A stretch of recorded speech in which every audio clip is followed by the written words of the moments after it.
আপনারা দেখছেন আমরা সরাসরি আমাদের সেন্টার থেকে, যেখানে আমরা রাত্রিতে অবস্থান করছি,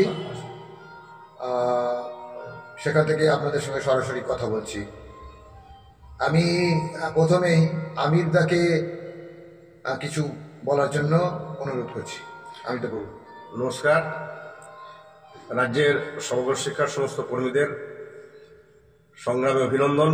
আজকে যারা উপস্থিত এসেছেন তাদের সকলকে, এছাড়াও যারা আসতে পারেননি এবং আন্তরিকভাবে আমাদের এই আন্দোলনকে সমর্থন করছেন তাদেরকেও সংগ্রামে অভিনন্দন। এখন মোটামুটি আজকে যে কর্মসূচি হয়েছে আপনারা নিশ্চয়ই দেখেছেন সোশ্যাল মিডিয়ার মাধ্যমে। একটা দুর্বার আন্দোলন আজকে হয়েছে। বিকাশ ভবন আমরা অবরুদ্ধ করে দিয়েছিলাম।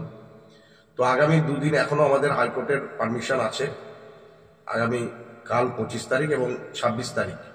তো আমি অনুরোধ করব রাজ্যের সমস্ত শিক্ষক শিক্ষিকা, বিশেষ করে আমি যেহেতু একজন এমএসকে শিক্ষক, এমএসকে এসএসকে সহ সর্বস্তরের সমগ্র শিক্ষা কর্মীদের, পার্শ্ব শিক্ষক, শিক্ষা বন্ধু সকলকেই আগামী কাল এবং পরশু এই দুদিন ধর্ণামঞ্চে উপস্থিত হওয়ার জন্য আবেদন রাখছি। বিশেষ করে পার্শ্ববর্তী জেলা যেমন পূর্ব মেদিনীপুর, উত্তর চব্বিশ পরগনা, দক্ষিণ চব্বিশ পরগনা, হুগলি, হাওড়া এবং কলকাতা লাগোয়া যে সমস্ত জেলাগুলো আছে তাদের অনুরোধ করছি আপনারা ধর্ণামঞ্চ থেকে এই দুদিন ভরে দিন। ইতিমধ্যে আপনারা নিশ্চয়ই খবর পেয়েছেন, আজকে আমাদের যে আলোচনা হয়েছে সেটাও যথেষ্ট পজিটিভ হয়েছে। স্বামীবাবু আছেন, তিনি বিস্তারিতভাবে বলবেন, তিনি ভিতরে ছিলেন, আমরা তো ভিতরে ছিলাম না। তো যাই হোক, আমার অনুরোধ একটাই যে আপনারা সকলে আসুন, কালকে এবং পরশু এই দুদিন অবশ্যই আসুন।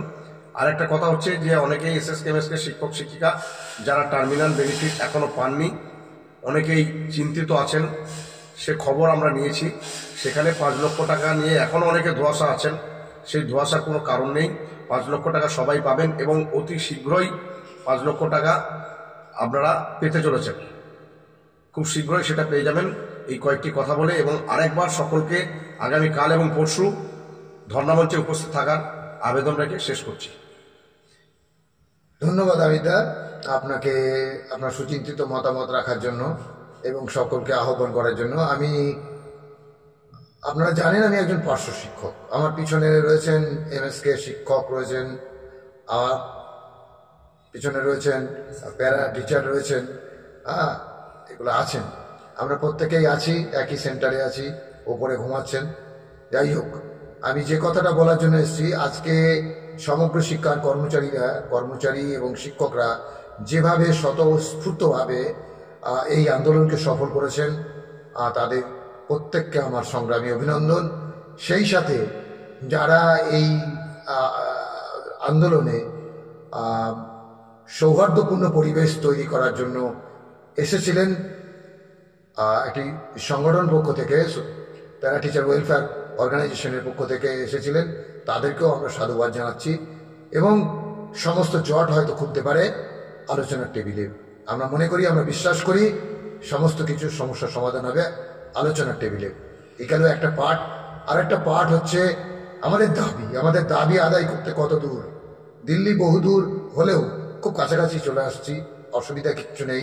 আমরা বলতে পারছি না, কারণ এই সরকারের অনেক কিছুই তো বলা সম্ভব হয় না।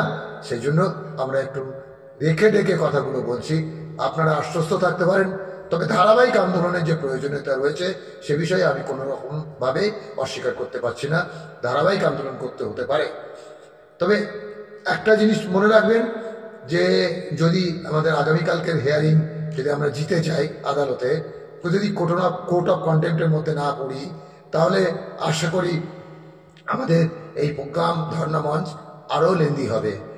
যদি লেন্দি না হয় তাহলে আলাদা ব্যাপার। যদি লেন্দি হয়ে যায় তাহলেও কিন্তু আপনাদেরকে এই ধর্ণা মঞ্চকে টিকিয়ে রাখতে হবে, আন্দোলনকে টিকিয়ে রাখতে হবে, চাপটাকে বজায় রাখতে হবে। ইতিমধ্যেই আপনারা জেনেছেন আজকে আমাদের ক্যাবিনেট মিটিং ছিল। ক্যাবিনেট মিটিংয়ে একটা সদর্থক ভূমিকা দেখতে পাওয়া গেছে। যাই হোক, আমরা যে বিকাশ ভবনকে অবরুদ্ধ করতে পেরেছি তার জন্য হার্দিক অভিনন্দন সাধারণ পার্শ্ব শিক্ষক সহ সমগ্র শিক্ষার কর্মচারী, শিক্ষা বন্ধু, এসএসকে এমএসকে, একাডেমিক সুপারভাইজার সহ অন্যান্য কর্মীবৃন্দ, প্রত্যেককে আমার আন্তরিক অভিনন্দন শুভেচ্ছা জানিয়ে আবারও বলবো, আগামীকালকে এবং পরশু দিন, এই 2 দিন আপাতত ধর্নামাসটাকে ভরিয়ে দিন, যাতে করে সরকার এবং শিক্ষা দপ্তর একটা চাপের মধ্যে থাকে, সেই বিষয়ে কোনো সন্দেহ নেই।